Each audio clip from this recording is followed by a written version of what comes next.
profetas, anjos, o mar se abrindo, um carro de fogo subindo aos céus. Parece que antes a vontade de Deus era mais explícita, não é?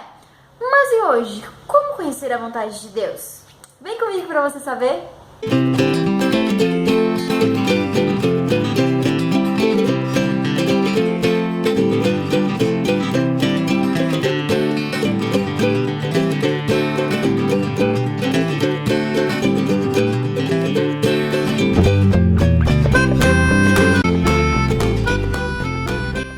Para os cristãos, conhecer a vontade de Deus está nos assuntos mais comentados, né?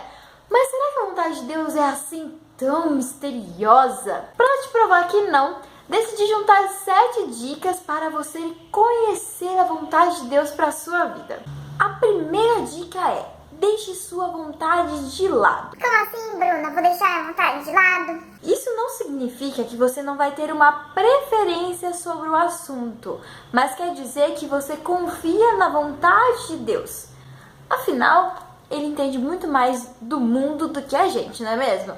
Mas a gente só consegue fazer isso se a gente estiver em íntima comunhão com Deus, orando, lendo a Bíblia, se relacionando com Ele. Pensa comigo nessa ilustração. Você está dentro de um carro e você está numa pista de mão dupla e tem um treminhão na sua frente que você não consegue ver nada e quer ultrapassar. Mas lá em cima tem um helicóptero que te diz: não, espera um pouquinho, daqui a pouco você pode ultrapassar. Ou então, vai, pode ir, agora dá. É a mesma coisa na nossa vida. Nós estamos aqui dirigindo a nossa vida e Deus está no helicóptero dizendo: calma, filho, espera mais um pouco, agora pode ir. Esse deve ser o nosso relacionamento com Deus, um relacionamento feito de confiança. E um grande exemplo disso é o nosso personagem ilustre do canal, Jesus Cristo. Olha o que ele disse para Deus. Mateus 26:39.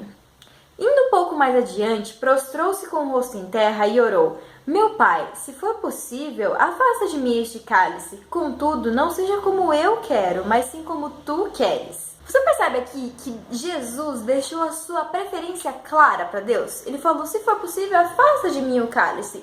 Mas logo em seguida, ele deixa para Deus a decisão. Ele fala: mas não seja como eu quero, mas sim como tu queres. Eu quero te perguntar um negócio aqui. Deus atendeu o pedido de Jesus neste caso? Não. Aí você fala: nossa, Bruna, que Deus não me ouve, Deus não me responde, Deus não se importa comigo, eu sou a pior das piores das pessoas, que Ele nunca responde aquilo que eu peço. Cara, Deus não respondeu uma oração de Jesus. Isso não quer dizer que Ele não amava Jesus. Como é que Deus podia se esquecer de Jesus? Tipo, impossível, né? Possível. Isso quer dizer que Deus sempre tem um plano maior para nós e um plano de felicidade. Vamos pensar aqui. Se Deus tivesse falado: tudo bem, Jesus, você pediu isso aí? Então, beleza, vou passar de você o cálice. a gente estaria ferrado pro resto das nossas vidas. A gente estaria perdido. Nós só somos salvos e com a esperança de herdar a vida eterna pela morte de Jesus na cruz. Se não fosse isso... Tchau, tchau, queridos. Tchau, tchau. Estou perdidos para sempre. É que às vezes, ou quase sempre, a gente acha que Deus é o gênio da lâmpada, né? A gente chega nele, faz o nosso pedido, e daí você acha que pra ele ser um pai bom, nos nossos padrões, ele tem que responder sim. Não importa o que a gente pedir, nós somos filhos mimados e queremos que o pai se adeque à nossa vontade, e não a gente se adequar à vontade dele. Mas, meu querido, Deus não age assim não, viu? Ele sabe o que é melhor pra você. E sabe que não pode te deixar mimado também não. A segunda dica é: não se deixe guiar pelos seus próprios sentimentos. Muito cuidado aqui. Nossos sentimentos, eles podem nos enganar. Um dia acordamos felizes e prontos para desbravar o mundo. No outro dia, acordamos e não conseguimos nem olhar a nossa cara no espelho, né? Jeremias já havia advertido o povo no capítulo 17, versículo 9, sobre o coração do homem. Vamos ver. O coração é mais enganoso que qualquer outra coisa e sua doença é incurável. Quem é capaz de compreendê-lo? E Salomão também disse em Provérbios 16:25. Há caminho que parece reto ao homem, mas no final conduz à morte. Então, meu querido, se guiar pelo seu coração pode não ser uma boa ideia, pelo que você sente. Eu senti isso e eu devo fazer. Toma cuidado, Primeiro que seus sentimentos não podem contrariar a Bíblia, não esquece disso, hein? Um exemplo de seguir a sua própria vontade foi o rei Saul. Ele deixou de fazer os planos de Deus para se vangloriar das suas próprias conquistas. Queria um confetinho, sabe como é? A ponto de Deus dizer o seguinte em 1 Samuel 15, 10 e 11.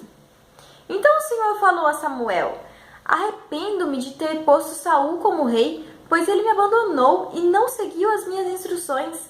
O arrependimento de Deus não é como o arrependimento do homem. O homem, quando ele se arrepende, ele muda de planos. O arrependimento de Deus tem que ver com a mudança de circunstâncias e relações. O fato de Saul ter desobedecido a Deus mudou a sua relação com ele, o que não teria acontecido se Saul tivesse permanecido fiel. Então já deu para perceber que quando você começa a se guiar pelo seu coração, alguma coisa não vai dar certo, né? A terceira dica é: estude a palavra de Deus. Pelo amor de Deus, não esquece dessa dica. Deus sempre nos guia de acordo com a sua palavra e nunca ao contrário dela. Olha o que o Salmo 119, versículo 105 diz sobre a palavra. A tua palavra é lâmpada que ilumina os meus passos e luz que clareia o meu caminho. E já que nós estamos aqui tentando entender a Deus e conhecer a sua vontade, nós temos que ver como ele age no seu manual de instruções, não é verdade? Quando você for ler a Bíblia, tenha 2 objetivos em mente: estudar e ouvir a vontade de Deus.